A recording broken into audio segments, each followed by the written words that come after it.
Israelis head to the polls tomorrow in a crucial test for Prime Minister Benjamin Netanyahu.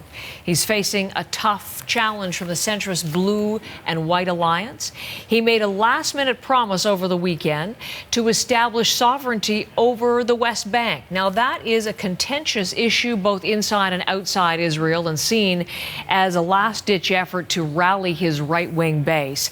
If he wins tomorrow and if he follows through on that promise, Israel would rule over the West Bank's 2.6 million Palestinian residents, in addition to the territory's 400,000 Jewish settlers.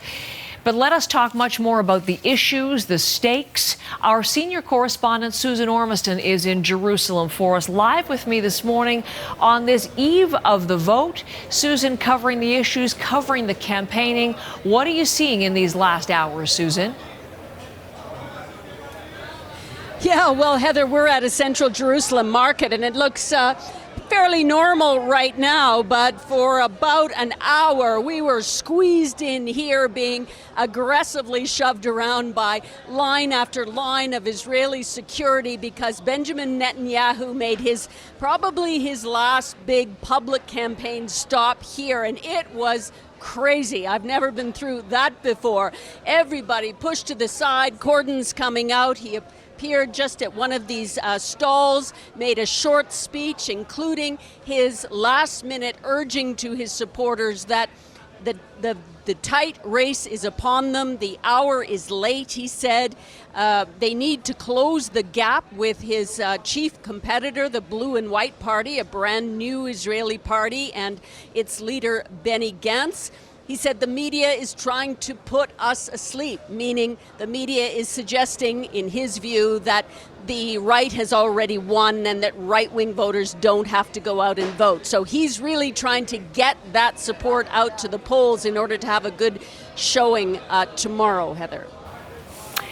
A couple more questions for you. What we were just talking about in terms of the settlements and the announcement that he would proceed with that he would annex settlements in the West Bank.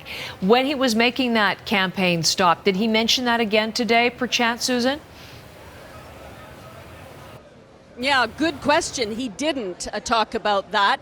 This was in a television interview on Saturday night where he was pushed by the interviewer, why haven't you extended sovereignty to the West Bank Jewish settlements? And he said, what makes you think we're not going to? We're on the way, we're in discussions, and went on to say that this was part of his interests going forward. But he was very careful with his language, and many Israeli media are looking at that 48 hours later saying this is a campaign promise and we know what happens to them.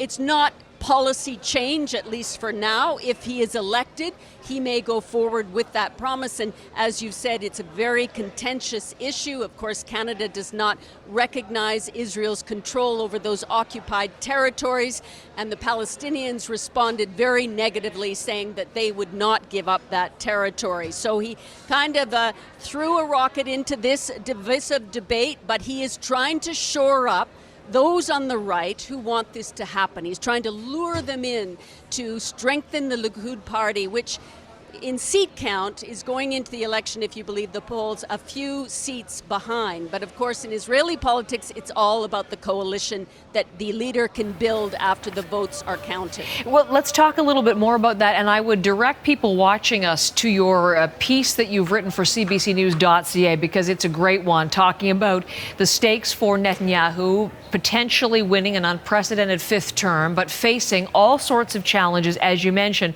And your conclusion is spot on in terms of Israeli elections are always so complicated and often yield many surprises. So at this point on the eve, how are things looking for the man they call their Bibi? Well, I think what's interesting to note for an international audience is that for the first time, there is a very strong opposition contender here. The Blue and White Party came out of nowhere, really, a couple of months ago. Benny Gantz is a former general, former chief of staff in the military here. He's allied with a number of other leaders, but they're making a pretty forceful run at Netanyahu's leadership. Now, Netanyahu's trying to say they're left, they're weak, don't go with them. him. And that does resonate, as people are afraid here to change when the economy is pretty good and the security is at least better in some cases than it has been. So they're looking at Netanyahu and saying he's this great international statesperson and he can talk to Putin and to President Trump, of course, lots of election goodies there, and reluctant to change. But on the other side, there really is a sense that, okay, Netanyahu is facing possible indictment on alleged corruption after this vote. Do we want that? Netanyahu's been in power consecutively 10 years, 13 years in total. Is it time for a change? And there's a large part of this population who is saying, yes, it is time for a change. The problem is, Heather, it's all in the math here. So when it comes down to it, there are 120 seats in the Knesset. Each of the leading parties will get between 26 and 30 on average. So all those other seats have to be distributed after the vote. And that's where the horse trading begins. And at the moment, Netanyahu has a stronger block of right-wing parties that would support him in a coalition. But that's a projection. It's a projection. Things can change. And we'll see late tomorrow night. It will be very exciting.